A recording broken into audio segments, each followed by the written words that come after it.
Assalamu alaikum student. How are you all? I hope you all are fine.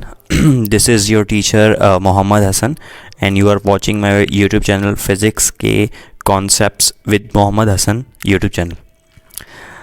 Student, जैसा कि हमें काफ़ी सारे स्टूडेंट्स ने कहा भी था कि जो है सर आप मैग्नेटिज़म पे काइंडली जो है वो वीडियोस बनाएं, आप मैग्नेटिज़म पे वीडियो नहीं बना रहे। तो आज मैंने मैग्नेटिज़म का चैप्टर स्टार्ट कर दिया है और उन स्टूडेंट्स के लिए भी ख़ास तौर पे ये वीडियो है और मेरे बाकी तमाम व्यूअर्स के लिए भी।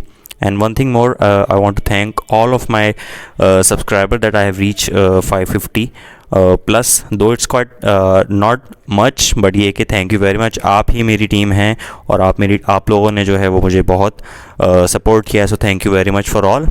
So starting our today's lecture, which is on magnetism and electromagnetism। Student, जैसा कि आपको पता है it has been known for years कि मैग्नेट जो है एक दूसरे मैग्नेट के ऊपर जो है वो फोर्स को एग्जर्ट करता है, बिल्कुल इसी तरह से जैसे इलेक्ट्रिक चार्जेस एक दूसरे के ऊपर जो है वो फोर्स एग्जर्ट करते हैं, either they are like charges और unlike charges. And same in case of gravitational forces के, जैसे हमारे पास मटेरियल ऑब्जेक्ट्स जो है वो एक दूसरे पे फोर्स जो है वो अपनी एग्जर्ट करते हैं, तो इसी तरह से मैग्नेट्स भी एक दूसरे पे अपनी फोर्स को एग्जर्ट करते हैं। अब स्टूडेंट 1819 के अंदर अगर हम सबसे पहले बात करें कि बर्थ ऑफ मैग्नेटिज्म की बात करें तो 1819 में कोपेनहेगन में ये फिजिसिस्ट थे एक क्रिश्चियन ओरिएस्टेड।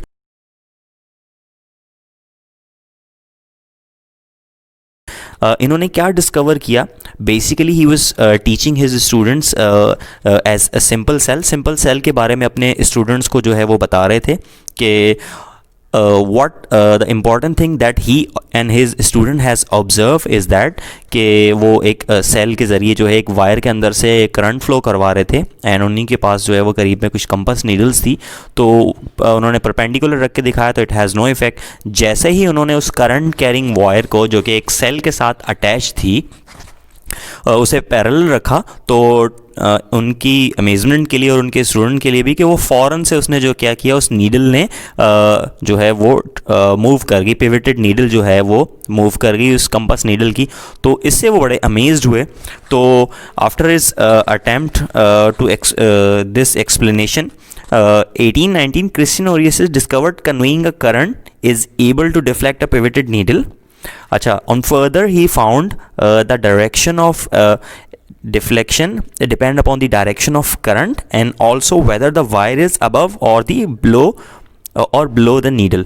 तो मज़ीद इसके ऊपर जब उन्होंने काम किया तो उन्हें पता चला कि जो करंट कैरिंग वायर है it ables to deflect a pivoted needle and how it is able to deflect। तो इसके बारे में हम मज़ीद ज़रा डिटेल से और पढ़ते हैं। आप यहाँ देख रहे हैं, जैसा कि आपको पता है when charges are at rest, electrostatic के अपने मैं लेक्चर्स में बता चुका हूँ, दे एक्सर्ट्स इलेक्ट्रोस्टैटिक फोर्स। और मैग्नेटिज्म में क्या है, magnetism is the manifestation of moving charges, यानी कि मैग्नेटिज्म या मैग्नेटिक फोर्स कब प्रोड्यूस होती है, जब मूविंग चार्जेस आपके पास जो हैं वो किसी वायर में मूव करते हैं। ठीक है स्टूडेंट्स,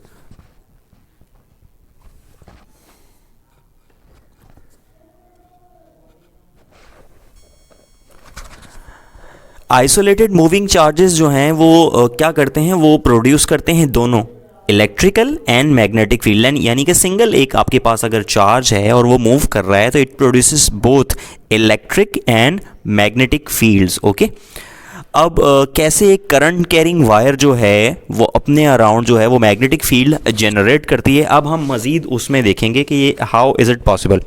कह रहे but an electric current in a conductor produces only magnetic field. लेकिन वही करंट या वही चार्जेस, जैसा कि आपको पता है, एक वायर में मूव करते हैं तो it only produces magnetic field. Why? Because of electric field of electrons is neutralize by the field of fixed protons present in the conductor. Conductor के जो प्रोटॉन्स हैं उसकी फील्ड किसको न्यूट्रलाइज कर देती है, इलेक्ट्रॉन्स की फील्ड को, यानी कि इलेक्ट्रिक फील्ड को। तो सिर्फ हमारे पास क्या रह जाती है, magnetic field. So magnetic field को अगर मैं थोड़ा सा डिफाइन करूं तो क्या है, the field around a moving charge is vector quantity and is called magnetic field and it is denoted by this symbol B. So it's vector quantity, तो arrow भी लगा हुआ है. तो again moving charge, single isolated charge अगर move कर रहा है तो it produces both electric and magnetic field. and अगर वही charge या charges वायर में मूव कर रहे हैं तो they will produce only magnetic field because of why? Because of electric field is being neutralized by the field of protons of the conductors. So फिर हम बात करते हैं the direction of field can be found by right hand thumb rule. और right hand thumb rule से इस तरीके से, यानी कि ये आप मेरे हाथ को देख रहे हैं. इफ़ फॉर एग्जांपल ये जो है, let's suppose this pen is a wire and I know that the direction of current is in upward direction. So what will I do? I will hold this pen into my palm and just curl my fingers like this. तो ये जो curl of finger है, यानी कि उंगलियों का घूमना इस पेन के around, this will denote the direction of magnetic field, and this thumb shows or thumb pointing out the direction of electric current. यहाँ पे मैंने बताया हुआ भी है कि आप अक्सर देखते हैं कि डॉट लगा हुआ कहीं देखते हैं तो ये मैग्नेटिज्म में, तो dot in a wire shows the current is outward, यानी कि करंट जो है वो इस तरह बाहर की तरफ है. लेट्स सपोज अगर this is the inward direction, so this will be the outward direction. अगर अपवर्ड देखें तो ऐसे है, अगर इस तरफ राइटवर्ड देखें तो इस तरह से आप कर सकते हैं. इस तरह से अगर करंट की डायरेक्शन है तो हमको इस तरफ पॉइंट आउट कर दें, और this curl of finger shows the direction of magnetic field. और अगर इसी तरीके से इस डायरेक्शन में आ जाता है हमारे पास, तो करंट इस डायरेक्शन में है तो मैग्नेटिक फील्ड की डायरेक्शन कर्ल ऑफ फिंगर्स के साथ शो होगी.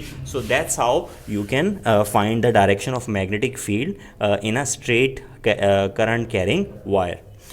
आई होप आपको आज का लेक्चर जो कि बर्थ ऑफ मैग्नेटिज्म के हवाले से जो है वो समझ में आया होगा. सो कमेंट कीजिएगा अगर कोई चीज़ आपको ना समझ में आई हो, और जिन्होंने मेरे चैनल को अभी सब्सक्राइब नहीं किया है अभी तक तो आप चैनल को सब्सक्राइब भी कीजिएगा, बेल आइकन के बटन को भी दबाइएगा और ऑल नोटिफिकेशन को प्रेस कर दीजिएगा. So thank you very much students.